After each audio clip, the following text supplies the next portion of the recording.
Why, oh, why am I still watching And Just Like That on HBO? That's what I've been asking myself. And now we're on the third week of the third season, and I'm still watching it, even though it's terrible. But what can I possibly do?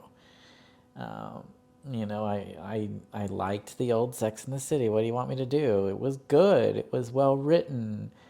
Um, the characters had real issues and problems that they were solving, and they weren't these ridiculous, um, super wealthy ladies running around in giant clown costumes. But that is what we have now, and HBO doesn't have anything else on. I mean, the dragons, I don't know where the dragons are. I don't know what's going on with that. The Succession is over. What am I supposed to do? What am I supposed to do? Um, HBO is free with the AT&T Wi-Fi that I have, so whatever. Anyway, I watched it this week, and again, I'm just so upset that I keep doing this to myself. I don't really know what's going on again. Carrie is running around. This time she goes to Virginia, which I've been to Virginia. It is not even nearly as southern fried, It's this Virginia. No one talks like that. That's like, I'm in Texas right now. That would be like me wearing a giant, cowboy hat and, oh, hey, I'm in Texas. I don't know what their idea is, but so she goes to Virginia. She pretends she's going for like business, but she really wants to go see Aiden. And I don't know why anyone wants to see Aiden. He used to be like this big, outdoorsy, rustic, furniture maker. Now he's wearing this outfit that looks like Pinhead from the Hellraiser, and he's got this hair, this horrible like kind of longish hair, but he's like too thin, kind of like Crypt Keeper. I'd say he's Crypt Keeper meets Pinhead. Maybe throw in a little Edward Scissorhands with that horrible jacket. Um, yeah, apparently Carrie wants to, is investing everything, right? All her bets are on this individual we see in front of us. She goes all the way to Virginia and, to go see him. And he tosses her in the guest house. He doesn't even want to hang out with her in any way. And she's just like okay with that. She bought this huge mansion hoping that he would live in it. And he said, oh, well, maybe in 5 years I will. And in the meantime, she's like living in there all by herself. She's just like, she's doing everything for this guy, and he's not like reciprocating. He doesn't even want to let her in the house, right? He says, oh, you didn't give me notice because I had to tell the kids this and this. But meanwhile, his, Aiden's ex-wife, Kathy, who used to be a different character on Sex and the City. She kind of comes and goes in different, the actress kind of comes and goes in different plots wherever they need her, and they run out of money for new guest stars. But she calls Carrie and she's like, oh, can you get some like Adderall for the kid? And Carrie's like okay with that, which, she's like crossing state boundaries to commit some kind of, traffic, prescription meds, which is very, very bizarre.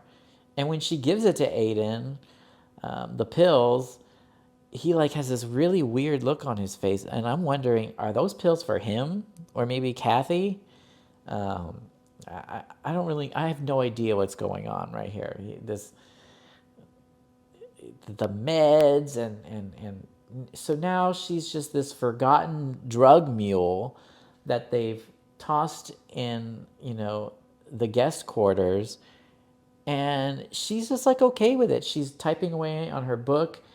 The only narration that we've had is the narration of this book she's writing, where she talks about the woman. She's been writing this book and hasn't given her main character a name yet, which is absolutely ridiculous. But so it's just a sad way that the writers are saying, okay, we know we should have had narration, and now we're pretending that the whole narration was always meant to be there, but we were waiting for the right time when she would write a book, which is just complete nonsense, but whatever.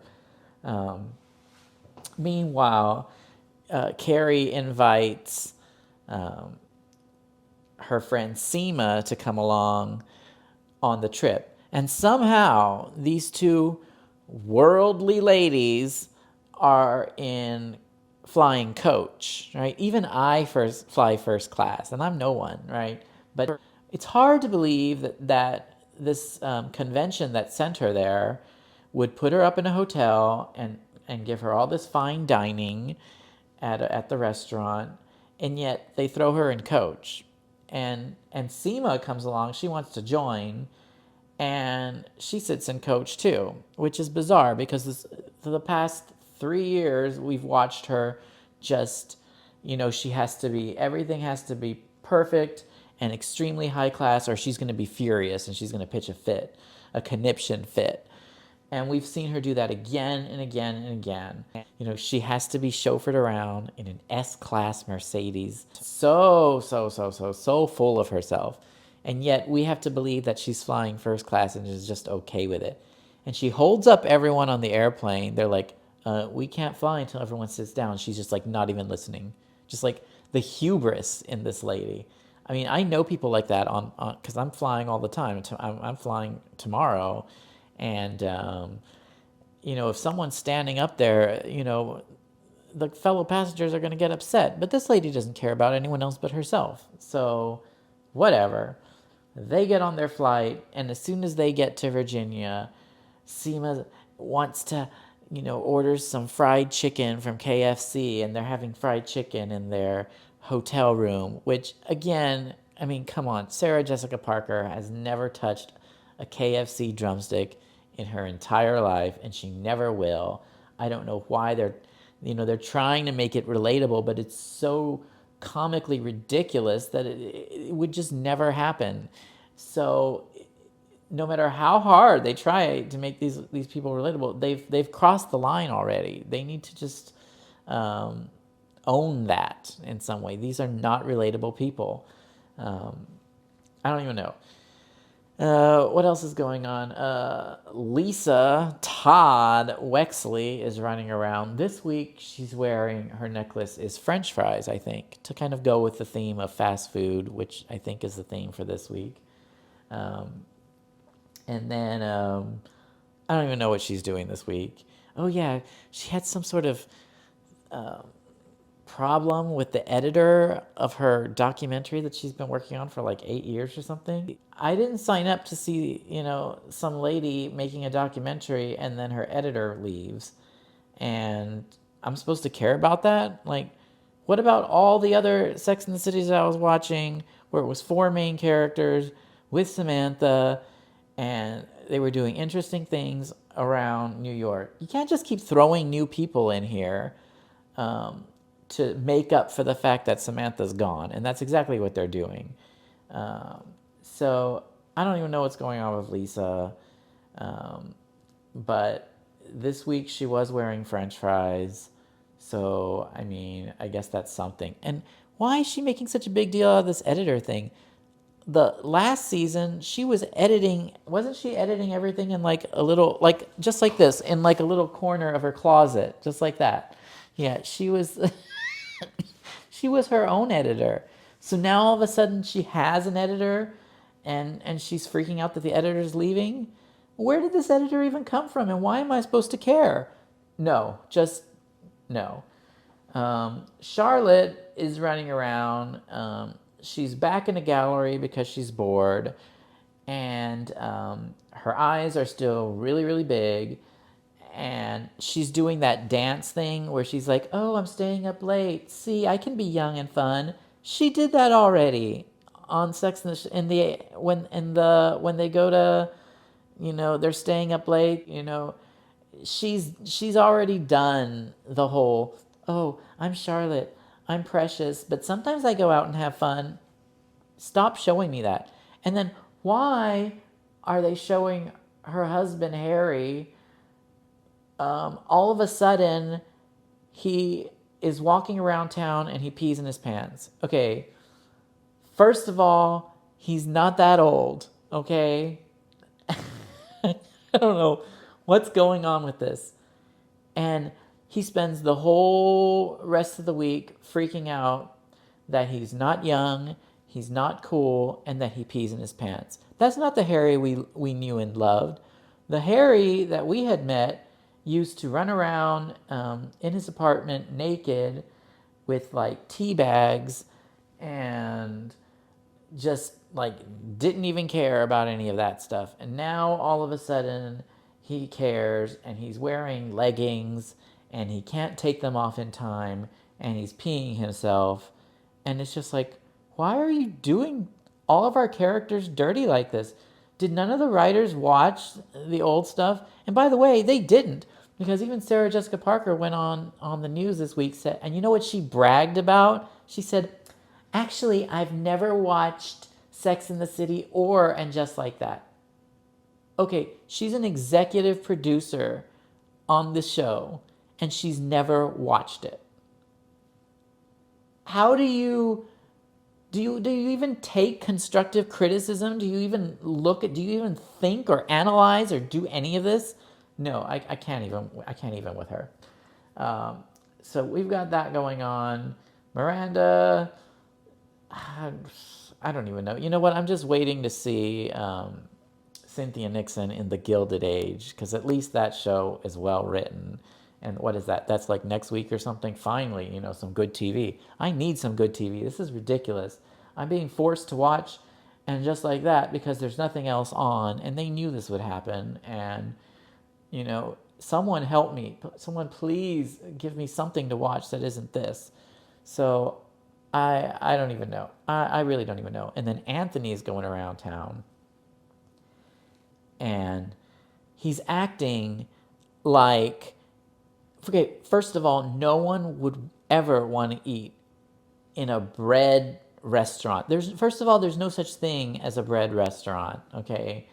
And Anthony used to have like $1 million, consultancy wedding planner business, and now he's got this restaurant called Hot Fellas. And I don't know on what planet you think that it looks good running around in a denim romper onesie, but it does not look good on anyone.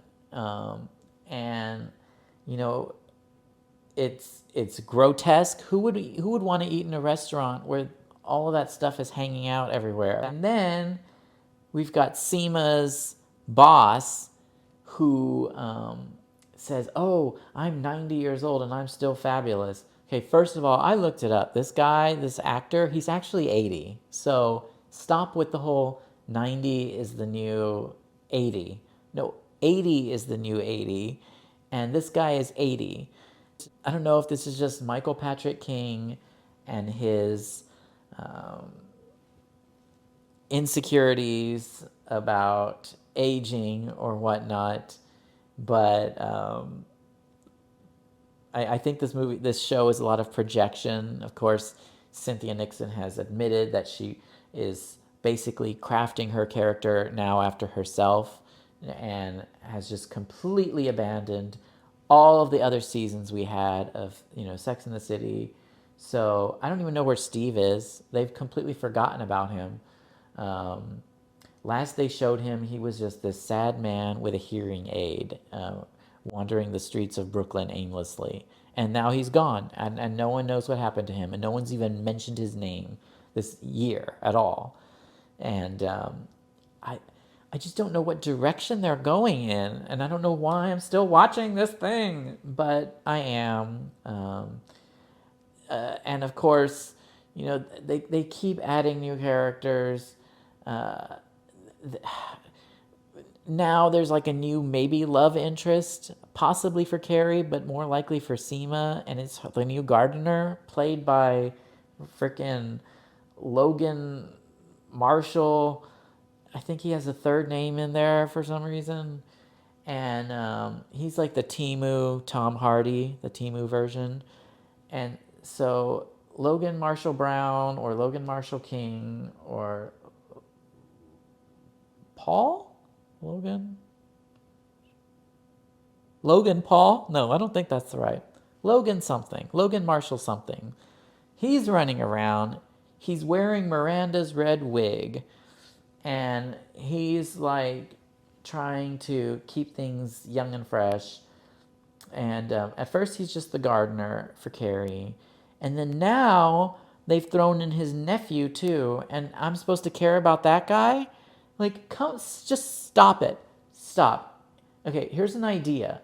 Okay, if your storyline sucks and you don't know what's going on, stop throwing in new characters every 5 minutes in this vain hope that eventually something is going to work out for the story and for the viewers, because it's not working. Anyway, I'm so upset about this and I hate myself, but I'm going to watch it on Thursday again and check in with you guys again. I'm sorry.